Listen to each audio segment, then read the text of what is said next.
दोस्तों नमस्कार। वीर जी के ट्रिक पर आपका हार्दिक स्वागत है। हम जो यहाँ पर जो बात कर रहे थे टॉपिक की संविधान में मूल अधिकारों की बात कर रहे थे, उसमें पार्ट संख्या एक हमने यहाँ तक पढ़ लिया है।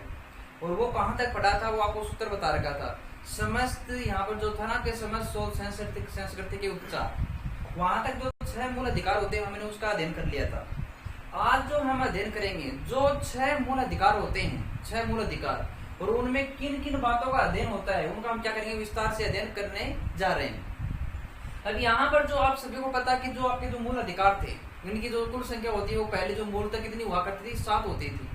लेकिन क्या करते हैं कि जब यहाँ पर जो 44वां जो संविधान संशोधन होता है 1978 में, तो उसके तहत क्या कर दिया गया, जो संपत्ति का जो मूल अधिकार था वो क्या कर दिया गया, निश्चित या डिलीट कर दिया जाता है।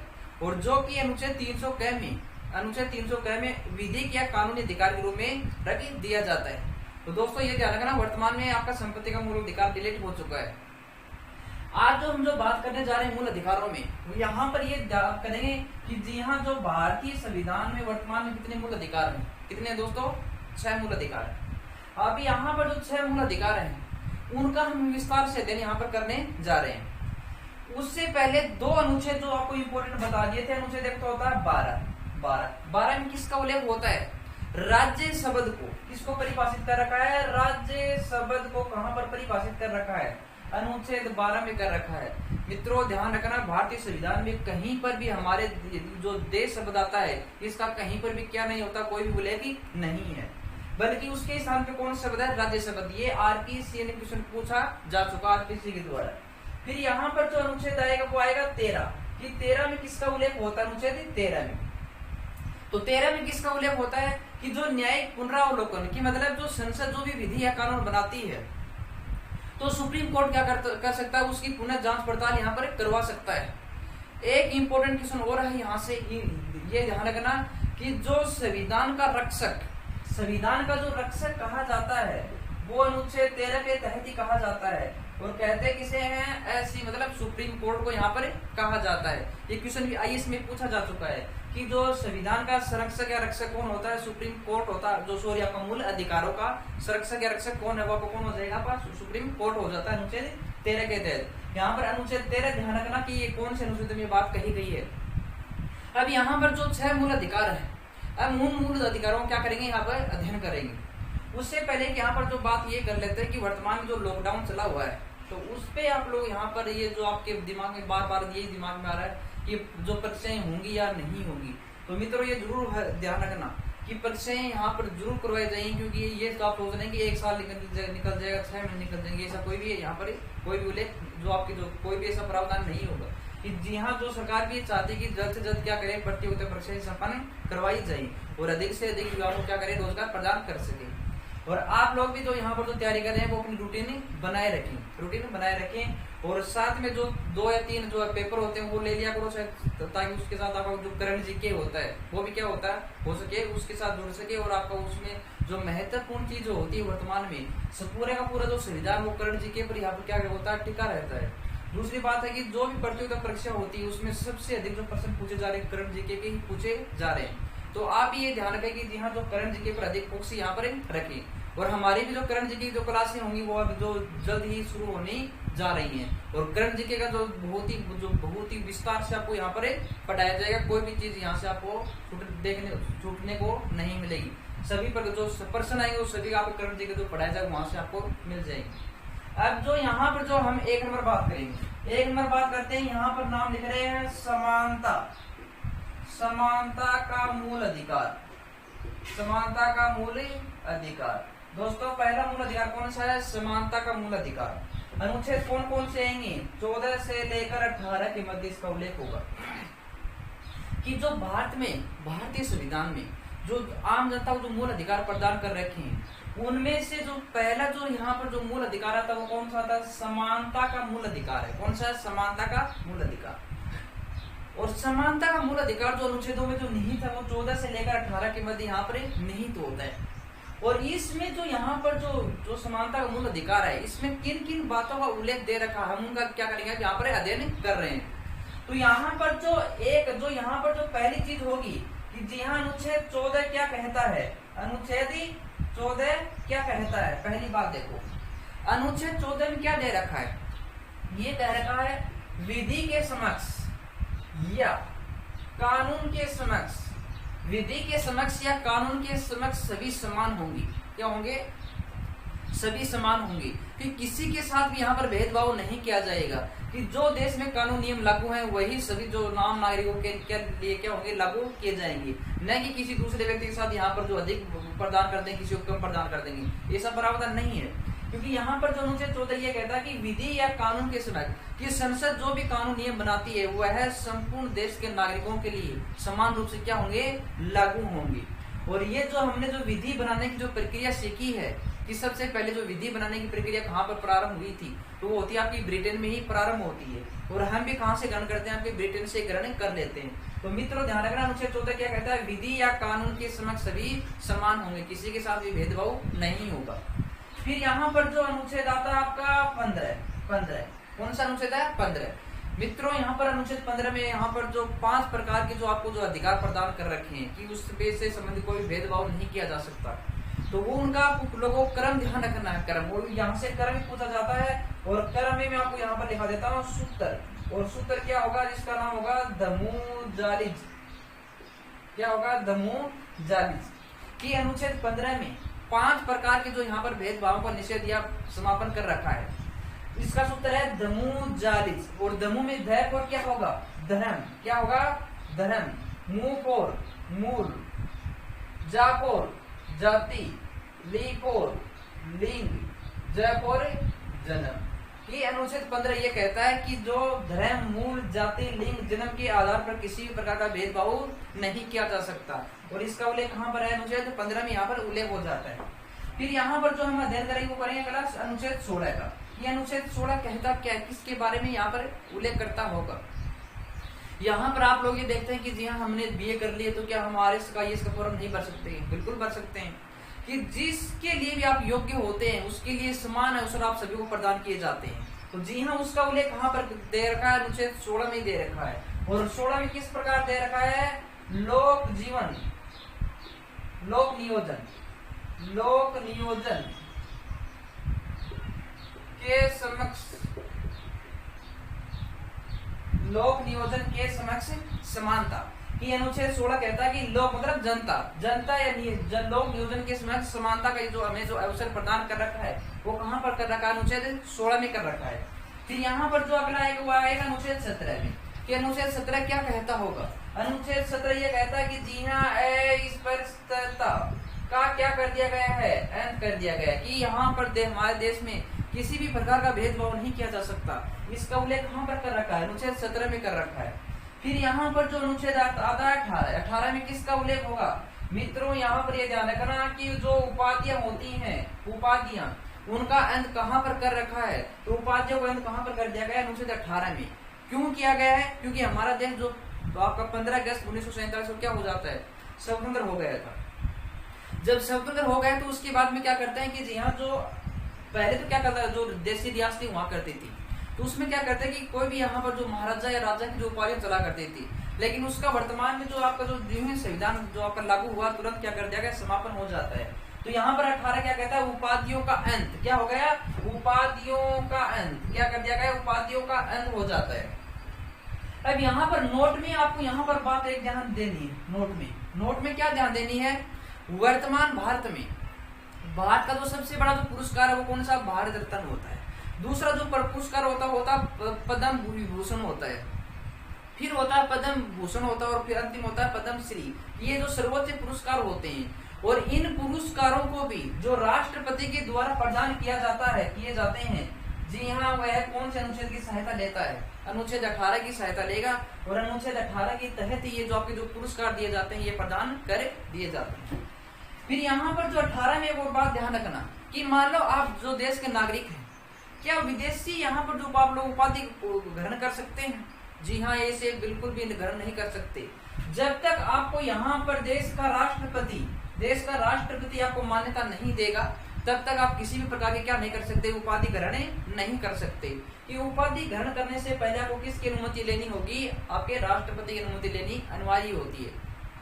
तो दोस्तों ये था हमारा पहला समानता का मूल अधिकार जो 14 से लेकर 18 के मध्य यहाँ पर इसका उल्लेख होता है। अब हम जो बात करेंगे वो बात करेंगे 2 नंबर मूल अधिकार की, कि दूसरा जो मूल अधिकार वो कौन सा होगा और किसके बारे में उल्लेख करता होगा, तो हम उसका ही यहाँ पर अध्ययन करेंगे। तो 2 नंबर की बात आते हैं, जी हाँ, स्वतंत्रता का मूल अधिकार। स्वतंत्रता का मूल अधिकार अनुच्छेद कौन सा है? अनुच्छेद आएंगे 19 से 22 के मध्य की जो स्वतंत्रता का जो मूल अधिकार है 2 नंबर क्रम का होता है, उसका उल्लेख जो संविधान का जो अनुच्छेद होते हैं 19 से 22 के मध्य, इसके मध्य हमें क्या मिलता है देखने को या अध्ययन करने को मिलते हैं। अब यहाँ पर जो स्वतंत्रता का जो मूल अधिकार है, तो इसमें जो आप लोग पढ़ते हैं कि यहाँ जो पहला जो अनुच्छेद आता है अनुच्छेद 19, यहाँ पर ये ध्यान रखना, आपकी बार फर्स्ट ग्रेड में यहाँ से क्वेश्चन पूछा जा चुका है। अनुच्छेद 19 में जो यहाँ पर जो मूलतः अनुच्छेद 19 में जो मूलतः आपको जो यहाँ पर जो स्वतंत्रता प्रदान कर रखी थी वो कितने प्रकार की थी? 7 प्रकार की स्वतंत्रताएं होती थी। लेकिन क्या करते हैं, जो संपत्ति की जो स्वतंत्रता हुआ करती थी वो क्या करते हैं कि जो आपका जो संविधान संशोधन होता है, कौन सा? 44वां संविधान संशोधन का भी 1978 में, तो इसके तहत क्या कर दिया गया, इसका विलोपन समापन कर दिया जाता है। तो मतलब वर्तमान में अगर पूछे कि जी हाँ, आपको कितनी प्रकार की स्वतंत्रताएं हो जाती हैं अनुच्छेद 19 में, तो कितने प्रकार की हो जाएंगी? आपको 6 प्रकार की स्वतंत्रताएं हो जाएंगी। अब यहाँ पर जो अनुच्छेद 19 में जो 6 प्रकार की जो स्वतंत्रताएं दे रखी हैं, हम उनका यहाँ से क्या करेंगे, विस्तार से अध्ययन करेंगे। अब यहाँ पर जो बात डाल रहे हैं अनुच्छेद 19(1) कि अनुच्छेद 19(1) क्या कहती है? मित्रों, क्या आपको बोलने का अधिकार नहीं है? बिल्कुल अच्छे, आपको बोलने का अधिकार है। तो यहाँ पर एक तो पहली हो जाएगी बोलने की स्वतंत्रता। कौन सी हो जाएगी? बोलने की स्वतंत्रता। क्या आपको प्रेस की स्वतंत्रता नहीं है? बिल्कुल आपको प्रेस की स्वतंत्रता है, प्रेस की स्वतंत्रता है। क्या आपको जो नोटा वर्तमान में जो आप लोग पढ़ते हैं NOTA, none of the above, NOTA, क्या इसकी आपको स्वतंत्रता नहीं है? बिल्कुल है। इसकी फुल फॉर्म होती है नन ऑफ द अबव, और इसको जो लागू करने वाला देश का प्रथम जो राज्य होता है वो कौन सा राज्य होता है? जी हाँ, राज्य का नाम होता है छत्तीसगढ़ राज्य। कि छत्तीसगढ़ राज्य ने सबसे पहले नोटा का, यहाँ पर जो आप जो जब मतदान करते हैं उस समय आपको यहाँ पर एक बटन दिखाई देता है, अंतिम बटन कौन सा होता है? नोटा का होता है। और जब ये जो नोटा का बटन जो सबसे पहले जो लागू किया था वो कौन सा राज्य होता है? छत्तीसगढ़ राज्य होता है। फिर यहाँ पर जो देखो बोलने की स्वतंत्रता, प्रेस की स्वतंत्रता, नोटा की स्वतंत्रता ये आपको मिल गई। साथ में यहाँ पर जो वर्ष 2004 में सुप्रीम कोर्ट ने ये कहा कि जी हाँ, आम नागरिक जो यहाँ पर जो राष्ट्र जो आपको जो तिरंगा झंडा है वो क्या कर सकते हैं? फहरा सकते हैं। क्या कर सकते हैं? फहरा सकते हैं। लेकिन वो भी क्या कर सकते हैं? जब सूर्य छिपता उससे पहले उसको फहराना अनिवार्य होता है। जो ही सूर्य छिपेगा उससे तुरंत पहले क्या करते हैं? उसको उतारना पड़ता है हमें। तो ये क्या होता है? जी हाँ, 2004 में जो यहाँ पर जो राष्ट्र ध्वज होता है, आपका जो तिरंगा झंडा, उसको क्या कर लिया गया? अनुच्छेद 19 में आपको यहाँ पर सम्मिलित कर लिया जाता है। फिर यहाँ पर अनुच्छेद होता है अनुच्छेद 19(2). अनुच्छेद 19(2) में किसका उल्लेख कर रखा है? जी हाँ दोस्तों, यहाँ पर जो 19(2) ये कहता है, देखो बात बढ़िया यहाँ से, बिना हथियारों के देखो शब्द आ गया बी 4। अनुच्छेद यहाँ पर बी भी आ सकता है, 2 भी आ सकता है, या ख भी आ सकता है, ये आप लोग ध्यान रखना। अब यहाँ पर देखो अनुच्छेद 19(2) क्या कहता है? बिना हथियारों के आप लोग क्या कर सकते हैं? यहाँ पर सभा बुला सकते हैं। क्या बुला सकते हैं? सभा बुला सकते हैं। कि बिना हथियारों की यहाँ पर जो सभा बुलाने की जो स्वतंत्रता किस में दे रखी है? अनुच्छेद 19(2) में प्रदान कर रखी है। फिर यहाँ पर जो अनुच्छेद 19(3) आता है, और यहाँ पर किसका उल्लेख होता है? यहाँ पर होता है संघीय संगठन बनाने की स्वतंत्रता। अनुच्छेद 19(c) या 19(3) क्या कहता है? संघीय संगठन बनाने की स्वतंत्रता वो कहाँ पर है? अनुच्छेद 19(3) में होती है। फिर आपका आता है अनुच्छेद 19(4). ये अनुच्छेद 19(4) क्या कहता है? मित्रों, क्या आप पूरे देश में यहाँ पर भ्रमण नहीं कर सकते हैं क्या? बिल्कुल कर सकते हैं। संपूर्ण देश का क्या कर सकते हैं? यहाँ पर आप लोग भ्रमण कर सकते हैं कि पूरे देश में आप कहीं पर भी घूम सकते हैं, आपको कोई भी रोकबंदी नहीं होती है। फिर पढ़ते हैं अनुच्छेद 19(5) पढ़ते हैं हम लोग। क्या पढ़ते हैं? अनुच्छेद 19(5) पढ़ते हैं। मित्रों, यहाँ पर क्या आप यहाँ पर जो देश में कहीं पर भी जमीन खरीद सकते हैं क्या? बिल्कुल खरीद सकते हैं। लेकिन पहले क्या होता था कि वर्ष 2019 में, तो उससे पहले जब जम्मू कश्मीर राज्य का जो अलग संविधान होता है, तो वहां पर जो इसमें जो पहले अपवाद के रूप में सम्मिलित होता था जम्मू कश्मीर, कि आप लोग जम्मू कश्मीर में क्या नहीं कर सकते थे, यहाँ पर कोई भी आप वहां पर उसको जमीन नहीं करे या रह सकते थे। लेकिन जब 31 अक्टूबर 2019 को जब जम्मू कश्मीर को केंद्र शासित प्रदेश बनाया जाता है, तो उसके बाद में क्या करते हैं कि जी हाँ, यहाँ पर जो आप सभी लोगों को ये स्वतंत्रताएं मिल चुकी हैं कि आप लोग जम्मू कश्मीर में भी रह सकते हैं। तो ये ध्यान रखना, संपूर्ण देश में बसने की स्वतंत्रता क्या हो जाएगी, बसने की स्वतंत्रता। ये तो ये कहाँ पर हो जाएगी, आपको यहाँ पर हो जाएगी। फिर यहाँ पर अनुच्छेद 19(6) आएगा, और ये 6 क्या करते हैं कि जी हाँ, आप लोगों को यहाँ पर बता भी दिया कि 44वां संविधान संशोधन होता है, कब होता है, 1978 में होता है, और उसके तहत ये आपका डिलीट हो गया है। और डिलीट किस प्रकार हुआ कि यहाँ से पहले क्या होता, संपत्ति की स्वतंत्रता वो प्रदान कर रखी थी, संपत्ति की स्वतंत्रता, तो वो क्या करते हैं, वो डिलीट कर देते हैं। तो वर्तमान में ये क्या हो चुका, आपका निश्चित हो जाता है। और अंतिम आता है अनुच्छेद 19(7) आता है, कौन सा, अनुच्छेद 19(7) कि 7 क्या कहता है या जी क्या कहता है, तो यहाँ पर ये क्या कहता है कि व्यापार एवं वाणिज्य की जो स्वतंत्रता वो प्रदान कर रखी है, वो किस में कर रखी है, अनुच्छेद 19(7) में ही प्रदान कर रखी है। ये अनुच्छेद 19(7) ये कहता है कि व्यापार एवं वाणिज्य की स्वतंत्रता यहाँ पर नागरिकों को प्रदान कर रखी है। तो अनुच्छेद 19 में यहाँ पर जो पहले 7 प्रकार की हुआ करती थी, लेकिन वर्तमान में कितनी हो जाती है, आपकी 6 प्रकार की स्वतंत्रताएं होती हैं। तो उसका हमने क्या कर लिया, अध्ययन कर लिया। अब यहाँ पर जो दूसरी बात देखेंगे, वो बात देखेंगे अनुच्छेद 20 के बारे में, कि अनुच्छेद 20 यहाँ पर क्या कहता होगा, अनुच्छेद 20 में किसका उल्लेख होगा। तो अनुच्छेद जो 20 कहता है, अनुच्छेद जो 20 क्या कहता है, अनुच्छेद 20 ये कहता है कि जो व्यक्ति यहाँ पर जो अपराध करता है, तो उसकी क्या गिरफ्तारी नहीं होगी, क्या गिरफ्तारी होनी लाजमी है। क्या होती है कि अनुच्छेद 20 ये कहता है जिस व्यक्ति ने भी यहाँ में अपराध किया है, उसकी क्या होगी, गिरफ्तारी हो जाएगी। तो यहाँ पर आप लोग ध्यान रखना, किससे संबंधित हो गया, अपराध से संबंधित है। कौन सा, अपराध से संबंधित। फिर यहाँ पर जो अगला अनुच्छेद आता है, अनुच्छेद 21, कौन सा है, अनुच्छेद 21। ये अनुच्छेद 21 क्या कहता है, किसके बारे में उल्लेख करता होगा। दोस्तों, क्या आपको जीवन जीने का अधिकार नहीं है क्या, जीवन या प्राणदैहिक स्वतंत्रता, क्या आप लोगों को जीवन जीने का अधिकार नहीं है, बिल्कुल दे रखा। क्या आपको मरने का अधिकार है, नहीं है, लेकिन यह अनुच्छेद 21 में सम्मिलित था। लेकिन क्या करते हैं, राष्ट्रपति ने अभी तक इसकी अनुमति नहीं दी है, और ये मिलेगी भी नहीं, इतना भी कंफर्म है बात इस बात। अनुच्छेद 21 के तहत यहाँ पर जीवन या प्राणदैहिक स्वतंत्रता का अधिकार है। वर्ष 2018 में जब यहाँ पर जो सुप्रीम कोर्ट ने डिसीजन दिया था, यहाँ पर क्या करते हैं, जो आप लोग पढ़ते हैं निजता का अधिकार, ये यहाँ पर दोस्तों करंट का प्रश्न हो जाता है कि निजता का अधिकार किस अनुच्छेद में सम्मिलित किया गया है, तो वो कौन सी में हो जाएगा, अनुच्छेद 21 में सम्मिलित हो जाता है। फिर इसी में जो यहाँ पर क्या करता है कि आप लोग जो विदेशी यात्रा करते हैं, विदेश की यात्रा, तो उसका उल्लेख भी कहाँ पर प्रदान कर रखा है आपको, विदेश की यात्रा का भी अनुच्छेद 21 में यहाँ पर क्या कर रखा, आपको ये अधिकार प्रदान कर रखा है।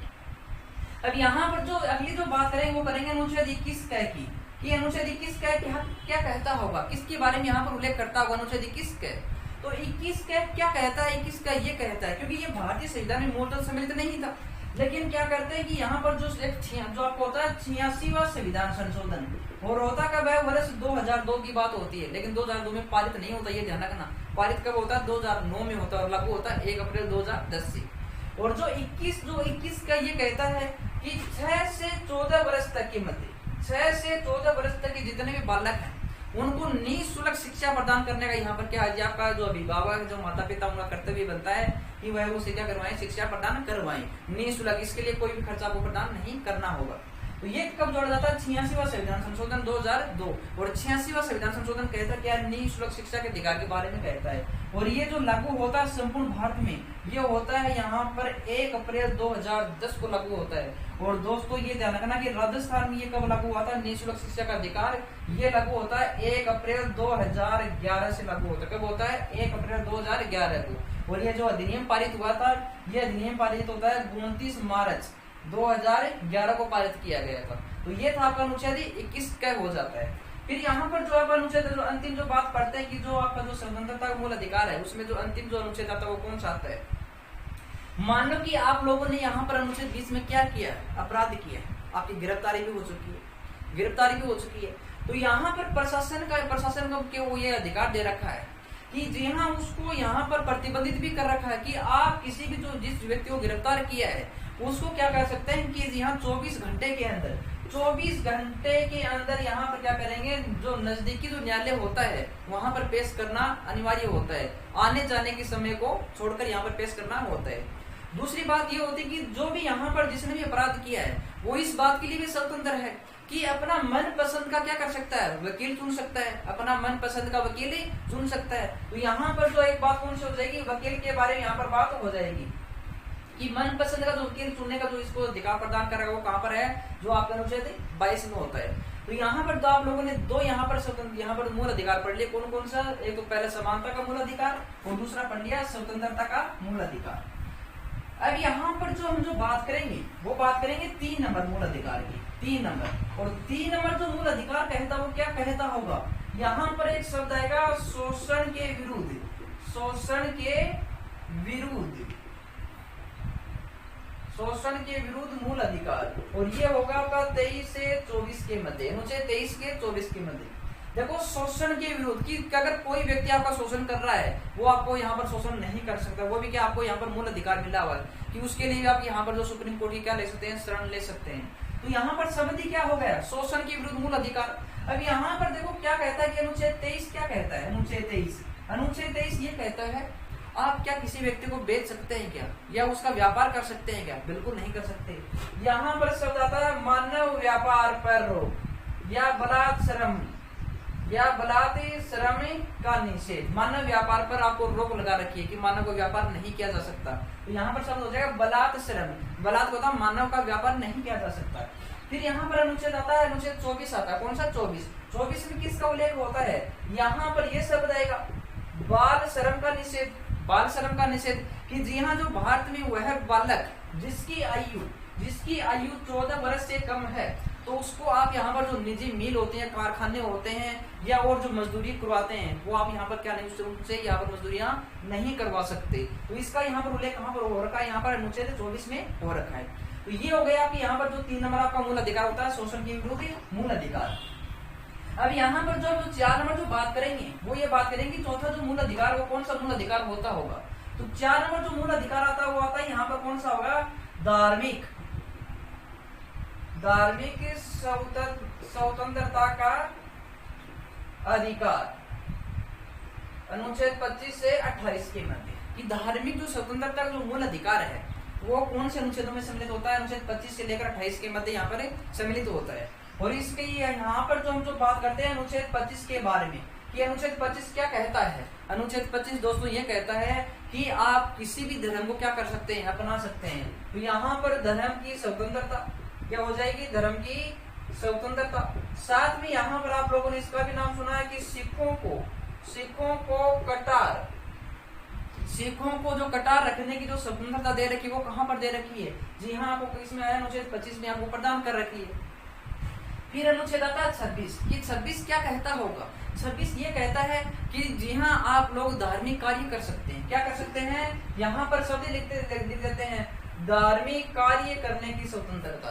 कि जो धार्मिक कार्य किए जाते हैं वो किसके तहत किए जाते हैं, अनुच्छेद 26 के तहत यहाँ पर धार्मिक कार्य होते हैं। और उसके लिए आप लोग क्या कर सकते हैं, यहाँ पर ये शब्द आएगा संपत्ति एकत्रित कर सकते हैं या इकट्ठी कर सकते हैं, ठीक है।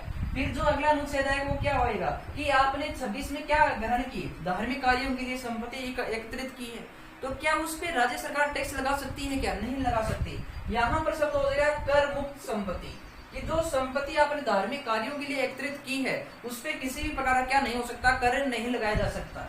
और अंतिम जो यहाँ पर जो इसका जो धार्मिक स्वतंत्रता का जो यहाँ पर अनुच्छेद कौन सा है, अनुच्छेद 28 है।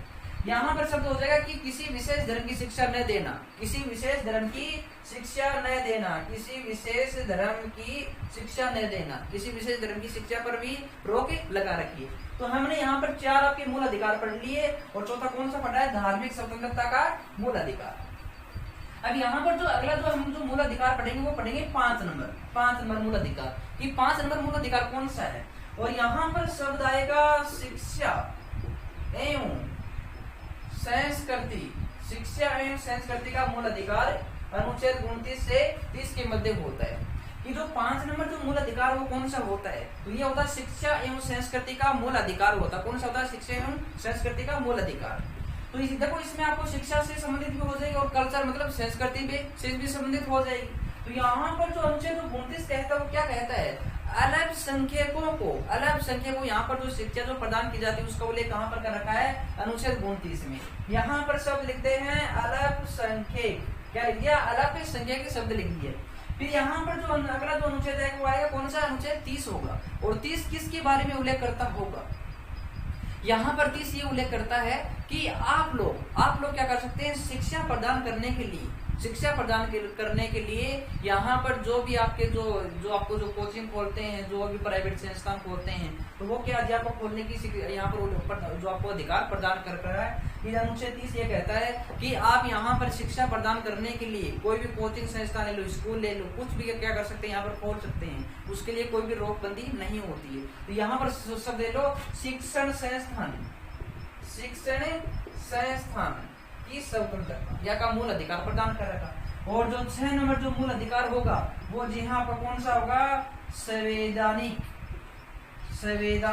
उपचारों का मूल अधिकार। और ये अनुच्छेद कौन सा आ जाएगा का, अनुच्छेद 32। जो अगर जो 6 नंबर मूल अधिकार कौन सा, संवैधानिक उपचारों का मूल अधिकार अनुच्छेद 32 में यहाँ पर क्या होता है, निहित होता है। और ये जो मूल अधिकार है वो क्या कहता होगा, कहता ये है दोस्तों कि जी हाँ अगर यहाँ पर जब यहाँ पर जो संविधान लिखा गया था और लागू हो जाता तो भीमराव अम्बेडकर ने कथन कहा कि अगर अनुच्छेद 32 को यहाँ पर जो संविधान से निकाल दे तो यहाँ पर संविधान का कोई भी औचित्य नहीं रहता, मतलब शून्यहीन हो जाता आपका संविधान। तो ये कथन किसका होता है, आपके भीमराव अम्बेडकर का होता है। और जी हाँ ये जो आपका जो संवैधानिक उपचारों का जो मूल अधिकार होता है, इसी के तहत क्या करता है आपका सुप्रीम कोर्ट होता है। सुप्रीम कोर्ट वो क्या करता है कि जी हाँ आपके 5 प्रकार की क्या करेगा, रिट जारी करता है। क्या करता है, 5 प्रकार की रिट जारी करता है। तो हम यहाँ पर इसी का अध्ययन करेंगे कि 5 प्रकार की रिट कौन कौन सी होती हैं। तो यहाँ पर जो डाल लेते हैं 5 प्रकार की रिट, 5 प्रकार की रिट। और ये यहाँ सुप्रीम कोर्ट और अनुच्छेद कौन सा हो जाएगा आपका 32 की। अगर पूछे सुप्रीम कोर्ट किसके तहत यहाँ पर जो रिट यहाँ पर जो याचिकाएं जारी करता होगा तो वो किसके तहत करता है, अनुच्छेद 32 के तहत करता है। कितने प्रकार की, 5 प्रकार। पहली जो आती है वो कौन सी आती है, पहली तो यहाँ पर जो पहली जो आएगी वो कौन सी आएगी, बंदी प्रत्यक्षीकरण। कि मान लो अगर किसी व्यक्ति को आप लोगों ने बंदी बना लिया है और बिना यहाँ पर कानून उसको बंदी बनाए तो सुप्रीम कोर्ट आपके खिलाफ क्या कर सकता है, याचिका कानून बताओ नोटिस जारी कर सकता है कि आपने फलाने व्यक्ति को यहाँ पर गिरफ्तार क्यों किया, बंदी क्यों बनाए। देखो शब्द देख लो, बंदी से संबंधित होता है। दूसरा यहाँ पर आता है परमादेश की परम मतलब प्लस आदेश की मैं आपको आदेश देता हूँ। यहाँ पर ये जो होती है ये होती है केवल किसके खिलाफ है, सरकारी कर्मचारियों के खिलाफ। दोस्तों यहाँ पर जेल भरने में प्रश्न पूछा जा चुका है कि जी हाँ सरकारी कर्मचारियों के खिलाफ कौन सी रिट जारी की जाती है सुप्रीम कोर्ट के द्वारा, वो होती है परमादेश होती है। 3 नंबर जो आएगी वो कौन सी आएगी, जिसका नाम होगा प्रतिषेध। कौन सी होगी, प्रतिषेध। और प्रतिषेध का अर्थ क्या होता है, मना करना। क्या करना, मना करना। मना किस प्रकार करेंगे कि मान लो यहाँ पर जो सुप्रीम कोर्ट है तो उसके नीचे यहाँ पर उच्च न्यायालय भी गठित कर रखे हैं और उच्च न्यायालय को यहाँ पर जो मान लो कि कोई ऐसा जो आपको जो यहाँ पर सुनवाई का अधिकार नहीं है और फिर वो क्या करते हैं, सुनवाई करते हैं। तो सुप्रीम कोर्ट उन न्यायालय को ये कहता है कि ये फलाना कार्य आपके अधिकार में नहीं आता बल्कि हमारे अधिकार में आता है। तो वो उसका मतलब क्या, मना करना कि मना कर रहा है। 4 नंबर जो होगी वो कौन सी होगी, उत्प्रेक्षण। कौन सी होगी, उत्प्रेक्षण। और उत्प्रेक्षण का मतलब होता है निलंबित मामले या इसे कहते हैं जो जितने भी पेंडिंग मामले हैं, कितने वर्ष से पुराने होने जो अनिवार्य होते हैं कि 10 वर्ष से जो यहाँ पर जो पुराने मामले हैं अभी तो उनकी सुनवाई नहीं हुई है। तो सुप्रीम कोर्ट ये कहता है कि इन मामलों को हमारे पास लाओ, हम उनकी क्या करते हैं, सुनवाई करते हैं, उसका निस्तारण करते हैं। और अंतिम आती है आपकी अधिकार परीक्षा। कौन सी, अधिकार परीक्षा। और ये जो आपकी जो रिट है वो किसके खिलाफ होती होगी कि मान लो यहाँ पर जो इतने बेरोजगार होते हैं और वो क्या करते हैं, यहाँ पर जो सरकारी कर्मचारियों के जो यहाँ पर जो कानून नियम बने होते हैं, अगर उनका यहाँ पर उनके खिलाफ यहाँ पर कोई यहाँ पर जो कार्य करते हैं कि वो सिर्फ सरकारी कर्मचारियों के बल्कि उसका उपयोग कौन कर रहे हैं, बेरोजगार भी कर रहे हैं, तो उसके खिलाफ कौन सी होती है, अधिकार परीक्षा रिट जारी की जाती है। तो दोस्तों हमने यहाँ पर 5 प्रकार की रिट पढ़ ली। आपकी कौन कौन सी होगी, बंदी प्रत्यक्षीकरण, परमादेश, प्रतिषेध, उत्प्रेक्षण और अधिकार परीक्षा। तो यहाँ पर ये थे आपके मूल अधिकार भी पूर्ण हो चुके हैं कि जो मूल अधिकार होते थे वो कौन कौन से होते हैं, उनका हमने क्या कर लिया, यहाँ पर अध्ययन कर लिया। और जो नोट में बात आपको यहाँ पर ये ध्यान रखना है, मूल अधिकार वाद योग्य होते हैं, क्योंकि इसके लिए हम क्या कर सकते हैं, सुप्रीम कोर्ट में यहाँ पर जो आप अपनी याचिका लगा सकते हैं। तो मित्रों अगली बात ये कि जो भी आप जो वीडियो देखें तो यहाँ पर जो उसके करने के बाद आपके लाइक भी किया करो, कमेंट जरूर किया करो कि वीडियो में क्या यहाँ पर जो आपको प्रॉब्लम हुई, कौन सा यहाँ पर जो आपको क्वेश्चन नहीं आ रहा है, उससे समझ कौन सी चीज आपको समझ में नहीं तो वो भी आप लिखा करो। और इसके बाद में चैनल को सब्सक्राइब भी जरूर कर दिया करो। Thank you.